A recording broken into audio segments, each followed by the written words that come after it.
this into your thought process of having to kind of change up whatever you have to on the fly, obviously without needing to go into detail who's playing where? Sure. First of all, it's sad for Naheem. You know, you don't want that to happen to anybody. Doesn't matter the caliber of player, but you guys were able to witness some of the things he did last season as a returner, and so that loss is tough. It's just like it is every year. You never know when injuries are going to happen. Doesn't matter the type of the injuries. So there's guys competing at that returner spot, punt returner, kick returner, and they'll compete during the course of the entire camp and during the season, whether that's Khalil, whether that's Deontay. Those guys will keep working, and we'll figure out that replacement for Naheem. Specifically Deontay's skill set, and given what he was able to do when he was with New Orleans, how beneficial is that to have a guy with that skill set that could possibly come in and take that spot? Yeah, Deontay had a lot of success in New Orleans, punt return especially earlier in his career, so it's exciting being able to work with him, and I think that it's always nice that somebody has NFL reps. So his comfort level at that position is definitely a benefit. When you mentioned the NFL reps, he had a lot of success in college too. Do you go back and watch any of that when you're getting a guy like this, or do you just strictly look at like what he's done at the league level? It really depends on how many NFL reps they have. So a guy that has fewer NFL reps, then we may go back and look at college, depending on how long he's been in the league and how many reps he has. Somebody like Deontay has had so many punt return reps on Sunday afternoons that you wouldn't necessarily have to go back and reference the college. From a coaching standpoint, when you lose a guy like that at this stage, right, at the beginning of training camp or whatever, how does that alter your approach in terms of the time and the reps that you get during the course of these practices? It really doesn't alter the approach as we look at roster, because a 90-man roster right now is a 53-man roster, but really it's a 48 when you're thinking about who's getting a jersey on game day, as Bean and Coach McDermott develop that number. But you're constantly looking at, are guys ready to go? Where's it sorting out as far as depth chart goes, injuries as they come and go, how's that working out? So you're constantly tweaking it as you go based on personnel, but it's not a major shift, even though Naheem, obviously very good player, it's not a major shift as far as schematically what you're doing or rep count during practice or even how you're setting up We practice. talked to Sean some about this new fair catch rule and how that might, or Sean and Brandon, about how that it might impact things. Like from your perspective, your thoughts on that new rule, and then how does that impact when you're deciding on a returner, knowing that's a new factor for this season? Okay, there's a new rule.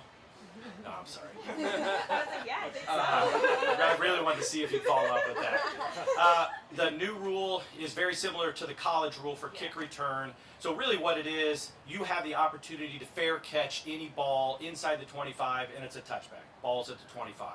So that will play a part of how we're figuring it out, whether Naheem was here or not, but just figuring out what the strategy is to work with that new rule.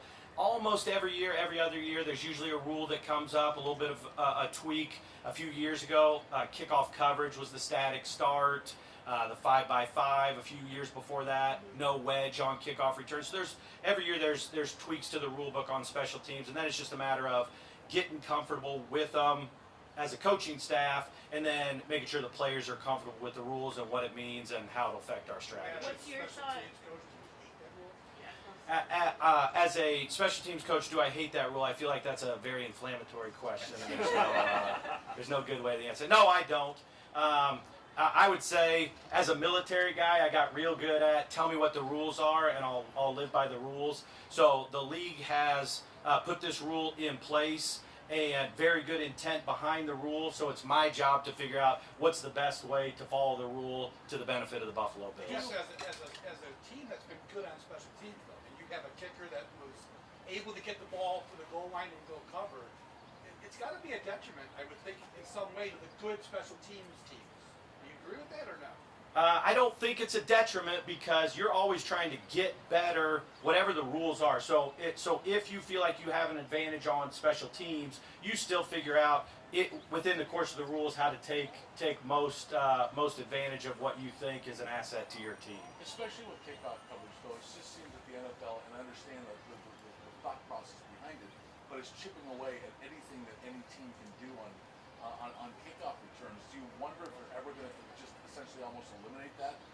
seems to be where the trend is going.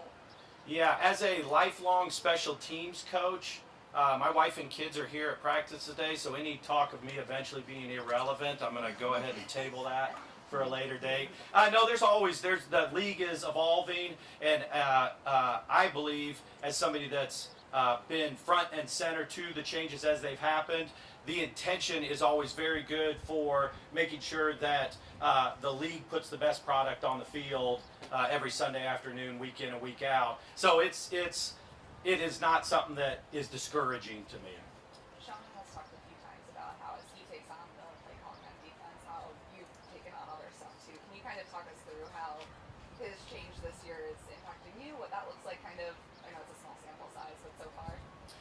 Yeah, the biggest thing, probably the biggest change for me is anytime there's a team period where the offensive coordinator and defensive coordinator are calling plays, Coach McDermott is obviously calling the defense, and where in the past he had been the head official / coordinating the situation on the field.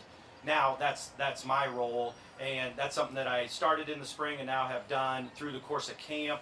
It's very exciting for me because it gets me a little bit back into offense and defense, where since college I hadn't really been a part of that. Always in college, for the most part, it was an offensive position and special teams for me. And then in the NFL, my time in the NFL, it's just special teams. So it's been fun to be involved that way. Some, especially the specialists, do call that period the yell at Smiley period, because you're never gonna please everybody in those situations. But it's been exciting, and I'm glad I get the opportunity to do it. And really the other great thing for us is Corey Harkey, our assistant. He really gets more responsibility because he's got to pay attention to those special team situations as we're driving down the field. So it's been great having him interacting with our three specialists. So it's been a real positive, I think. When you mentioned the excitement, was that a goal for you to get back into some of the big picture stuff, or was it just kind of happenstance when Sean was over? Yeah. When Coach told me I was going to do it, I said, "Are you sure?" He said yes, and I said, "Okay, let's go." So no, it was not the goal. No, but it has been good as I'm learning and getting back involved. For the continuity of all your specialists coming back this year, what has that meant to that group, both on the field and they obviously get along so well personally? Yep, Reed, Tyler, and Sam, unbelievable group of three guys. I think this is the first time in my career in the NFL that I have had three guys that are veteran guys that are a solid unit going into the season. So there's not a talk of competition. There's not a talk of looking for other options. These three guys are tremendous pros, better human beings. I'm very, very fortunate to be able to work with those guys. You've used Micah Hyde in the past, a punt returner. What are the benefits that he provides there as far as a backup to that position, and also weighing that against his role on defense, obviously? Yeah, we have used Micah Hyde in the past. I would call that more of an emergency. So he has the skill set because he's a tremendous athlete. But I would deem him as an emergency returner, depending on what comes up and how things develop. Because of the that new, continuity that you now have, Tyler having the same holder, for that second straight Sure. year. For him, as he's just preparing, what does that do for him? Knowing Sam now for a full season and being able to get in that rhythm, he's had a lot of change at that spot. Yeah, and Tyler's handled it unbelievably. You're right, he has had a few different holders and guys he's worked with. Now it helps that Sam is elite as a holder. Very good skill set, but also very good mental approach to the game. Sam can also kick as well as punt, so Sam's able to talk to Tyler after a kick, and there's times I'll go to Sam and say, "Hey, I think I saw this," and he'll say, yep, me too. Okay, hey Tyler, here's what we're thinking.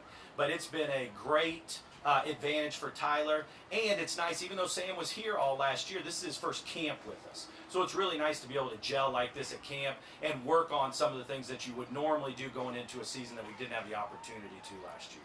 because of the new kickoff rule, how also does that maybe impact what you do on kickoff team as far as thinking who you're keeping? I understand there are contractual, financial ramifications on anything you do, but that's also got to be a discussion, right, Coach? I think kickoff scheme is a bigger discussion. I don't know if kickoff roster with the change is as big just because it's the same guys covering punts. So it's the same guys covering punts and trying to block punts, and then obviously kickoffs and returns as they happen. So roster eventually is Brandon and Coach McDermott's responsibility anyway, and I'll we all work together. But I see it as less of an impact just because it's those same guys that are, depending on how many times you're punt or trying to block a punt during the course of the game, it's those guys that are going to be out there. Matt, what do you see out of Bass? He's entering his third year. He didn't have a sophomore slump or anything like that. What is it about this young man that really has made him consistent for so long as a young guy in the NFL? He is a phenomenal talent, but probably more importantly, he has made sure he has the correct mindset when he first stepped in the building. So when he came here, it was the COVID year, and he was coming from Georgia Southern, smaller school, so potentially that would be a tough rookie season for him. And he came in, did great, hit big kicks in playoff games, but it's because of right away he was thinking, what is the appropriate mindset? How do I learn? How do I get better? Even he kicked our first training camp day, and he left that practice, and when I talked to him, he goes, boy, I learned so much today. And you wouldn't think of a guy that has had that much success, not just ticking the boxes, but saying, holy cow, I really learned this, and this. That's how you got to do it, and that's probably what's most impressive about it. With Tyler Medicavich on Cup to start, what has that impact been so far during practice this year? Sure, it's really a good opportunity, other guys to get reps. Tyler's been super involved in the meeting rooms, which is great. He's a great leader. He's a great teacher. He was able to get up and talk to the guys about a few tips and tricks yesterday during one of the meetings. So very, very involved, and he'll be back sooner than later. And I know they're working through that as fast as appropriate. But yeah, he's still been very involved, and he's another guy that has a ton of experience and is a great person. Oh, Reed Ferguson in the back. First of all, I feel like you should be warming up right now. I wanted to get my question in. Yep, go ahead. Cover any long snapper fakes you might have in the plans for the season? Okay, great question. If you couldn't hear that, Reed asked long snapper fakes. We do have one that's called Traeger. Reed feels like he can really get his brand up if we do more grilling with Reed. So any fakes we do this year will be 100% backyard grilling related. Did you practice that? Yeah, and scene. You guys got anything else? Thanks. Okay, appreciate you. Thank you. Thanks, guys. Thank you.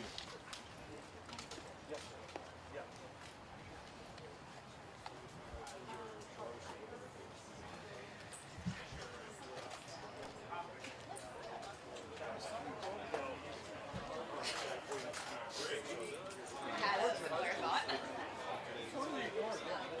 She goes over there and she once in a while.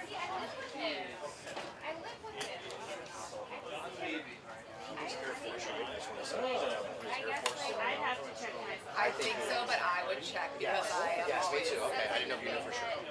I think even if I knew for sure, I would check.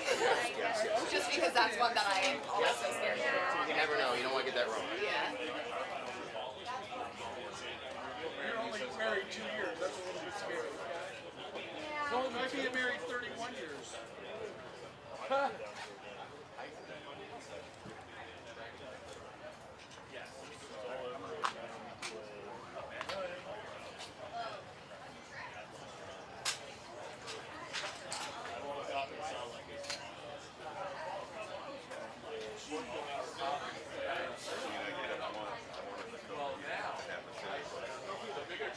My eyes are closed in this picture. He's notorious for this shit. Took a bad picture. Takes a bad picture of everyone.